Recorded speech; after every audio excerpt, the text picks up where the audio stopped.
Hello, thank you for watching my channel today. My name is Sarah and my channel is called Your Tree Shelf. It's been a while, it's been quite a long time since I've actually made a video. I think no particular reason other than Christmas is a busy time of year, and there's just been different things that I've been doing and getting stuff for Christmas and all of those kind of things, which have just meant that I haven't actually sat down and had a chance to record. It's much easier for me to do it in school hours, and I've just had my days off have been quite busy because of Christmas stuff. So I thought I'd talk about the books that I've read in November, which is now again quite a long time overdue, but I think I'll be okay at remembering, and I'll just focus more on the books which I enjoyed the most. The first book that I read in November was our book club choice for my work book club, and that was The Madness of Grief by Reverend Richard Coles. So if you're not from the UK, he is a TV vicar and he was on Strictly, and he does a radio show for BBC, and very sadly his husband died just before the pandemic, I think, and he was only, I went to say in his 40s, but he might have been in his early 50s.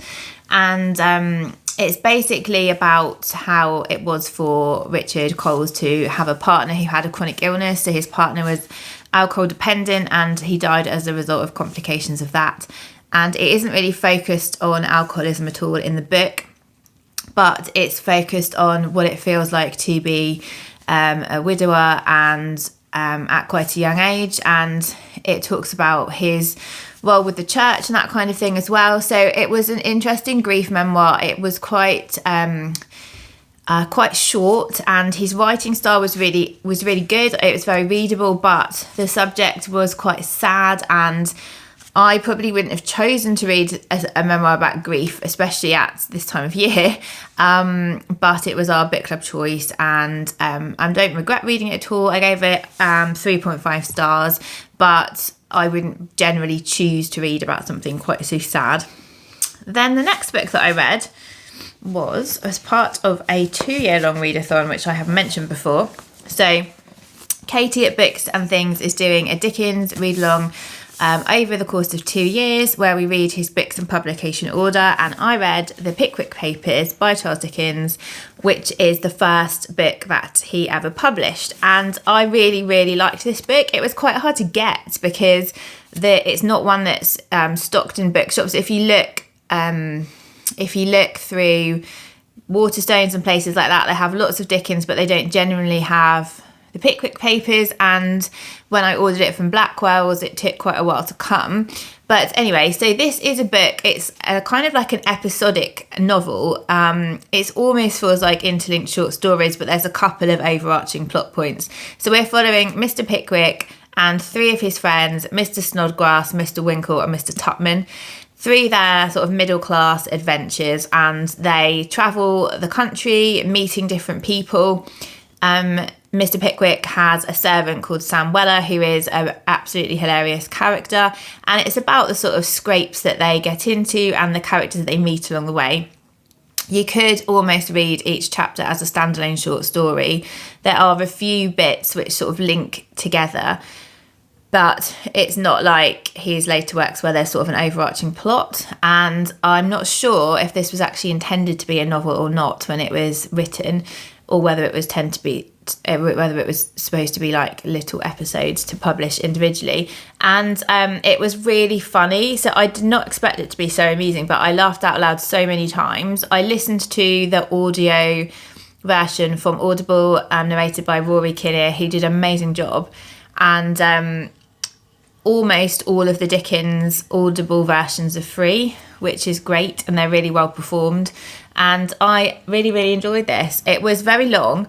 There are a couple, well, not a couple, there's probably about 6 or 7 short stories which are included in the middle of this as well, where someone will sort of tell a tale.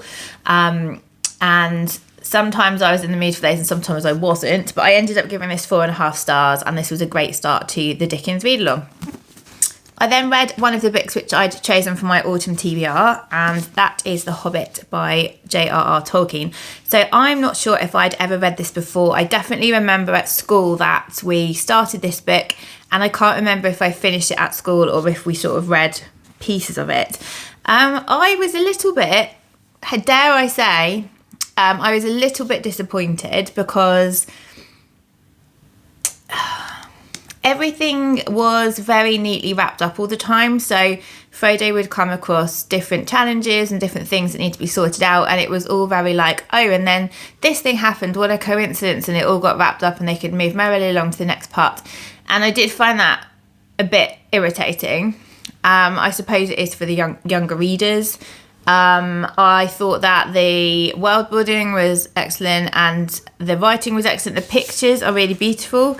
So let me just find you. They're all ink line drawings like this. So the pictures are really lovely. And this is a really beautiful naked hardback edition as well that I got from Waterstones.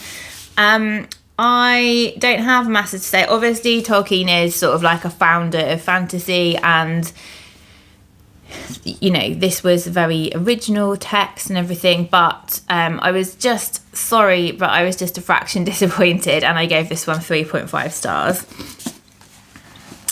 I then read The Tea Dragon Festival by Kay O'Neill, which is the second in the Tea Dragon Society books, which are graphic novels about really, really cute dragons, tea dragons which grow different types of tea.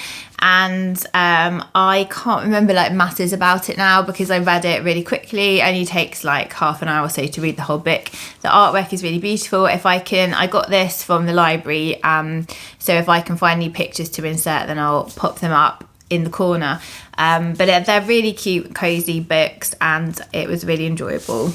The next book I read was one that I had pre-ordered from the library, and it was The House of Fortune by Jessie Burton. So this is the sequel to The Miniaturist, and I can't really say anything about the plot because if you haven't read The Miniaturist, I obviously don't want to give any spoilers.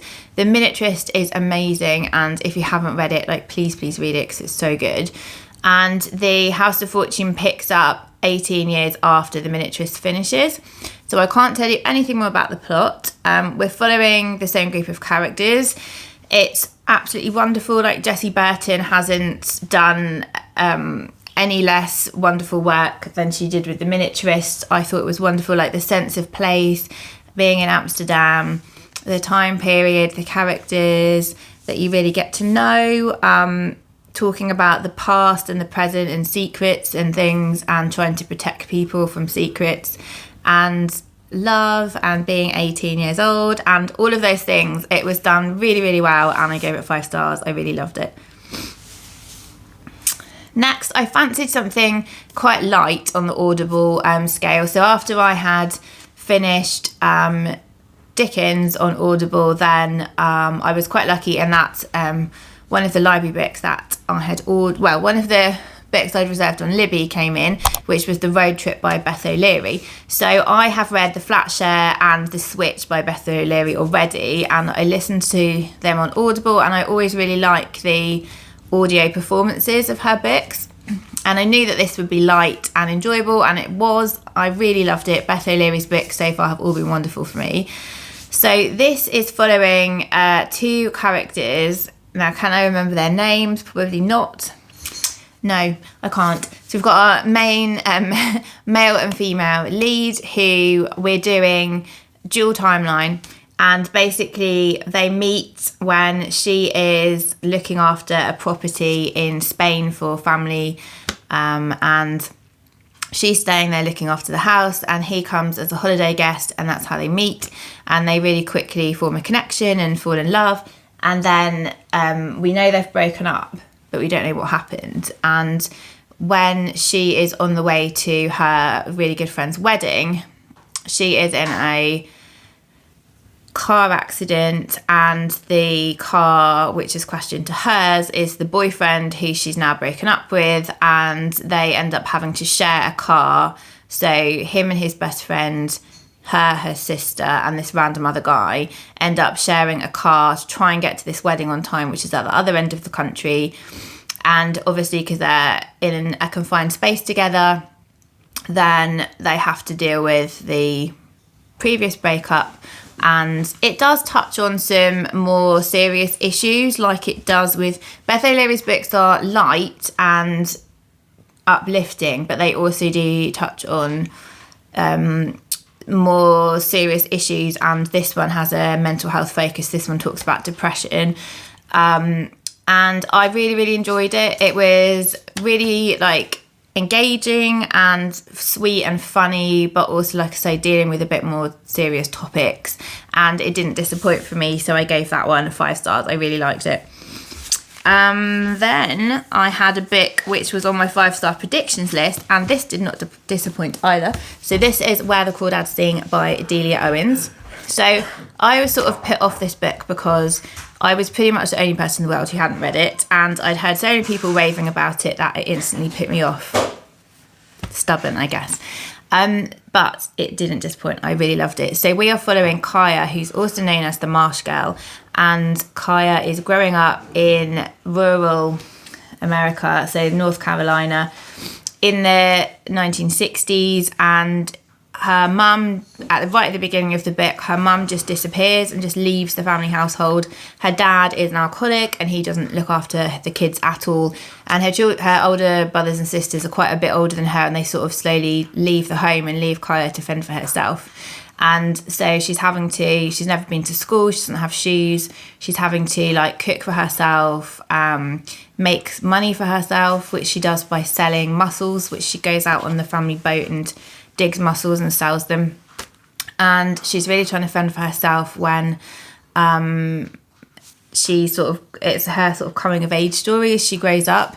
And then we're flitting between that time and then 1969, when there's kind of one of the sort of golden boys of the village who has been possibly killed, possibly fallen to his death, and people start blaming it on Kaya. And so it's weaving the two stories together. Kaya is really interested in nature and collecting, so she collects like feathers and shells and unusual plants and things, and she draws them, and she becomes a real expert in the landscape of where she lives in North Carolina, in the marshes. And this is so amazing. Like, I gave the last book 5 stars, but this surpasses that, so I probably shouldn't have given it 5 stars.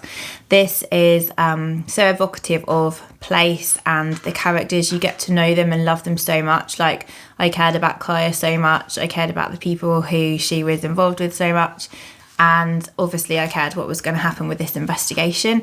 I haven't seen the film. I would like to see the film. I missed it when it was at the cinema, but I would definitely want to watch it now. And I can't speak highly enough of it, really. It will definitely be on my books of the year list for this year. The next book is one that I picked up in a charity shop a while ago. This is a Persephone book. I got it for £1 in a charity shop, and it's called No Surrender by Constance Maud. So this was one of those lovely moments where I just went to my bookshelf and just read what I fancied, and I really fancied reading this book, and it didn't disappoint either. So this has got bad reviews on Goodreads, and part of it is because half of the chapters are written in dialect, and I think some of the readers, it's northern dialect in the UK, and I think maybe if you're not from England you're not familiar with sort of northern accents, maybe it'll be difficult to read, but it's a shame that people rated it lower because of the dialect, because I like books written in dialect. But anyhow, so this is set in the time of women's suffrage, and we're following a couple of middle class women and working class women. So Jenny is the working class woman who lives in the north of England, and she works in the mills. And then we've got her family, who are sort of Labour voters. Her the guy that she is seeing is trying to get in as a Labour politician, but they're all really anti-women's suffrage. And then we've also got the middle class women, who there's 2 of them who are suffragettes, and they are going into factories and things where women work and trying to get support from women. And it's incredible in this book just how many women were against women's suffrage, how they thought that it was something that women shouldn't be given the vote, and it should be left to men, and they would really fight against the suffragettes, which I found really shocking, because they were really doing their bit in explaining, why why women's suffrage was so important and how it would benefit everybody, not just women and families and everything, and so many women were still against it. So it was really interesting looking at the kind of class division and listening to the arguments sort of for and against, and how much they clashed. And I really, really enjoyed this. I thought it was brilliant. I would definitely read more books by Constance Maud, and I gave this one 4 stars. So if you're interested in, this was also written at the time, I believe. So I think this was written in 1911. So this is written 111 years ago now, and I think that adds an extra perspective because it's written around that time. And then the last 2 I have, so one was our December book club choice, which was a bit of a disaster. It was The Librarian by Salley Vickers. It's my first Salley Vickers that I've read. I've got 2 more of her books which I've been given, and I'm going to give them a very short try, and if I like them, fine, but if I don't, they're going to go, because I really didn't particularly like The Librarian. So the premise was really good. It's about a woman who is in her early 20s who has left her family home. She's gone and got a job in a new area in sort of rural England in the 1950s as the children's librarian, and she's trying to revitalise the library, get children more involved in and interested in books, and integrate into the local community. So it sounds really good in the premise, but it was pretty rubbish. It was the writing wasn't good. There were lots of topics which she mentioned and then never delved into any deeper, which makes me think, why on earth were they mentioned? Like, there were hints that a few of the men in the village were paedophiles, just hints. Nothing ever happened with that storyline.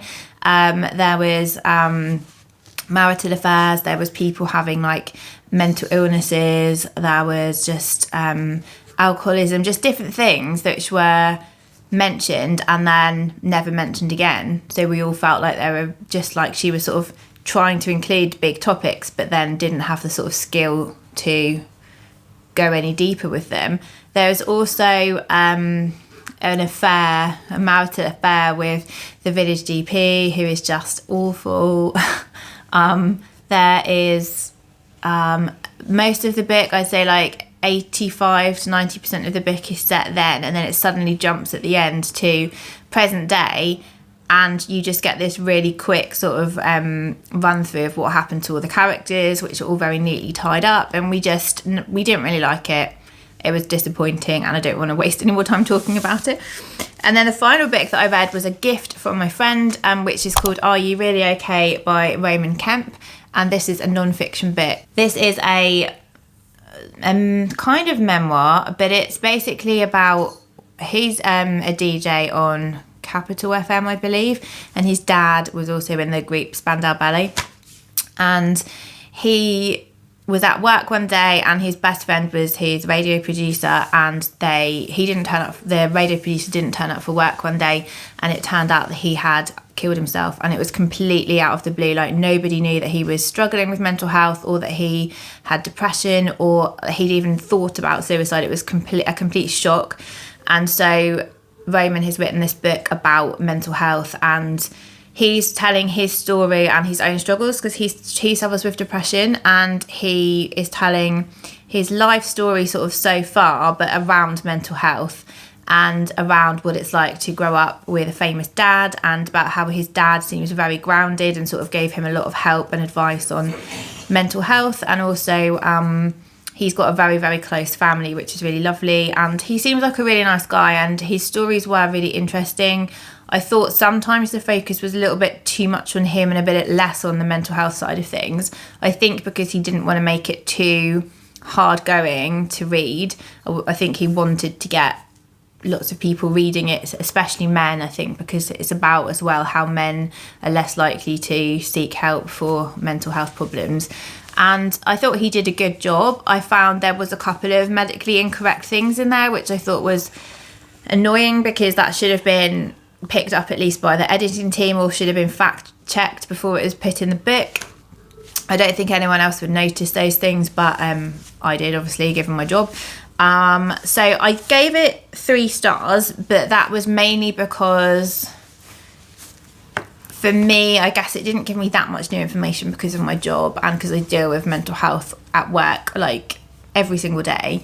But I think if you want to learn more about mental health, if you've suffered with mental health problems, then I think this would be a good book for people to sort of learn a bit more about it. So that was my wrap up for November. So I had, a bit of a mix really of good and bad. I did DNF one book, which was A Deadly Education by Naomi Novik, which I had been really looking forward to reading, but it just wasn't doing anything for me. And so I just thought, I gave it about 50 pages and then just thought, no, because people on Goodreads also tended to say if they didn't like it, that they knew quite early they didn't like it, and then it didn't really get any better for them. So I DNF'd that one. I am currently reading The Amber Spyglass, which I'm buddy reading with Heather from the Soggy Expat Book Nerd, and I've just started listening to Keep the Aspidistra Flying by George Orwell, which so far is proving to be very funny. So I hope that you're all feeling really festive and having a lovely time, and I hope that you're reading some good books, and let me know what you're reading. Let me know if you've read any of those books, and if you have, what you thought of them, and I'll speak to you all soon. Bye.